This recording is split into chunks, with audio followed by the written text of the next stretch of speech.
তো ভাই আমি এই বাঁশ নিয়ে একটা ভিডিও করছিলাম, ইতিমধ্যে আমার ভিডিওটা কিন্তু ভাইরাল হয়েছিল, কিন্তু সেই কমেন্টে অনেকে অনেক রকম মন্তব্য করছিলেন যে আমার অনেক খারাপ ভাষাও লিখেছে। তো তাদের আজকে এই প্রমাণটা করার জন্য এই গ্রামবাসীকে আবার এনেছি। এটা কোনো জালিয়াতি না, একটা বাঁশ থেকে এবং কুঞ্চি থেকে বাঁশগুলো হয়েছে। কি ভাই? চাচা কি এটা কি রাইট?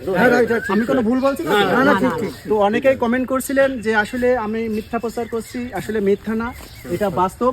বাঁশের অরিজিনাল যে ঝাড়ের মালিক কিন্তু এই ভাইয়ের মুখ থেকে আমরা কিছু কথা শুনবো। ভাই বলেন তো আসলে এই বাঁশটা যখন জন্ম হওয়ার পরে আগা থেকে ভেঙে যায়, ভেঙে যাওয়ার পরে পর্যায়ক্রমে দুইটা আগা থেকে ওই কুঞ্চি ছাড়ার জন্য কুঞ্চি হয়, কিন্তু কুঞ্চি হওয়ার পরে বর্ষার সময় এসে আস্তে আস্তে কুড়া রূপান্তরিত পর্যায়ক্রমে 3-4 বছরের ভিতরে এটা একটা গাছ সন্ধ্যের উপরে একটা ঝাড়ে পরিণত হয়ে গেছে। দেখা যাচ্ছে কি দেখা যাচ্ছে, এবং এটা অহরহ লোক আসছে এবং দেখছে যে আসলে এটা কিভাবে সম্ভব।